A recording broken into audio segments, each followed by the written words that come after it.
Barbie Girl by Aqua. There, I said it. Look, I know everyone's got a few skeletons in their closet. Everyone's got some really weird songs on their playlist. I'm looking at you. Hey man, pass the aux. You sure? You're not gonna play that like black metal shit you played last time? Nah, trust fam, I passed the vibe check. Whatever that means. Word? Okay. Thanks, bruv. God fucking damn it. No hate on System of a Down, by the way. Like, Lonely Day is a gem, but this exact scenario happened to me in real life, and I've been traumatized ever since. I have a lot of guilty pleasures, and one of them is songs like Lonely Day. I don't know where it stems from, but sad songs kind of make me happy, and that sounds so much gayer coming out. Fuck. I know that was the most, like, 2007 sentence ever, don't worry. My wrists are clean, but it's not like a weird thing. Perfect by Simple Plan, Pumped Up Kicks, Somebody That I Used to Know. Songs that a lot of people find sad make me happy. I don't know why, but that's definitely like a big guilty pleasure of mine. I won't be caught playing Lonely Day in front of my friends again. Another one of my guilty pleasures is just trash 2000s pop. Now, I say trash to avoid judgment, but come on. You're Beautiful by James Blunt is the greatest not love song of all time. What else was happening in the 2000s? Creed. I know Creed isn't really pop, but like, rock was kind of consumed and digested the same way pop was back then, I find.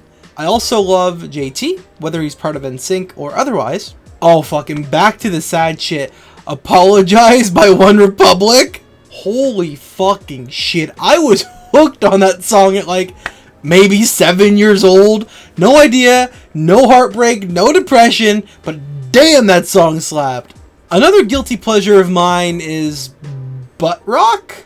I already talked about my Lord and Savior, Creed, but I feel the need to exclude them from this section. I'm talking more like Three Doors Down, Puddle of Mud, Stained, baby. You could also very much throw Nickelback into the butt rock or dad rock section, but The only reason I don't really consider Nickelback to be this anymore is because, I mean, like, since the late 2000s, they've delved more into, like, arena rock, turf, which makes them arguably worse than butt rock. But here's the thing about a lot of this butt rock. I know it's bad. Sure, there's some diamonds, but I mean, like, for every diamond, there's also... I love the way you look at me. I love the way you smack my ass. Holy fuck. Like, you can't mistake that for being good music. It's horseshit, but damn do I love it. One last thing about butt rock, like, specifically Three Doors Down, you have to include them here.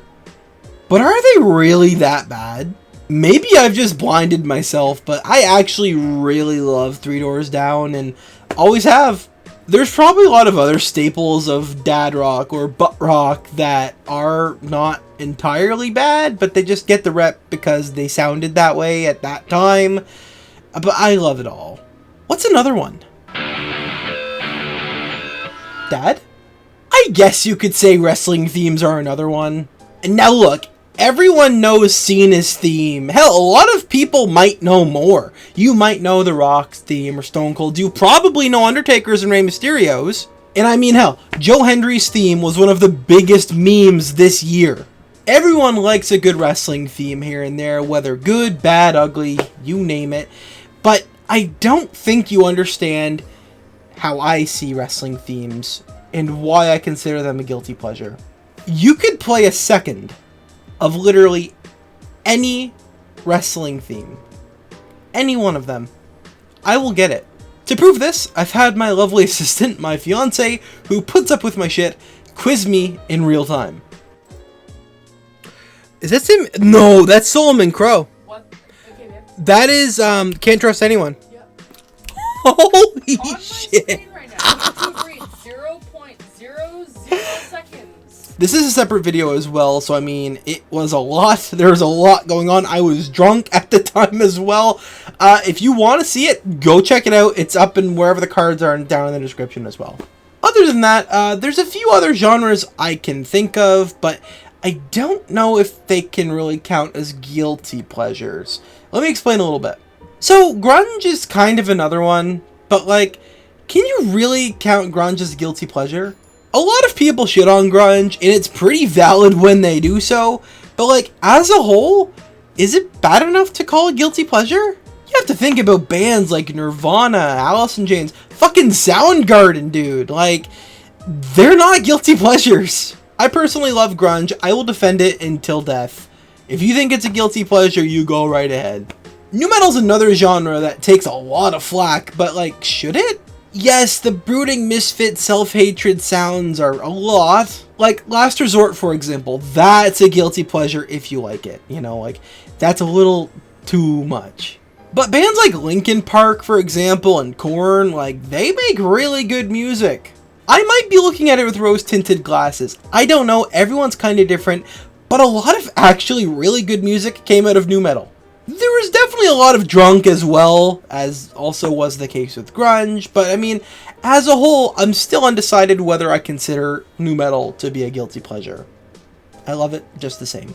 Guilty pleasures are an awful lot like assholes. Everyone got them, but only the fun people show them. You have guilty pleasures, and I want to hear them. So tell me all about them in the comments or over on my socials at ThisIsDilly. If this video does good, I might do a part 2. I might talk about movie guilty pleasures, wrestling guilty pleasures. Could that even be a thing? Wrestling itself is a guilty pleasure.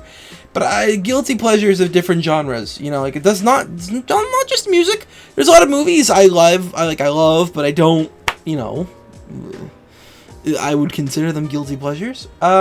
Maybe I'll make a part 2 if this video does good. To make sure it does good, leave a like, leave a comment, subscribe, click the bell so you know every time I post. Follow me on the socials as mentioned, at ThisIsDilly. And ladies and gentlemen, this is Dilly, signing out.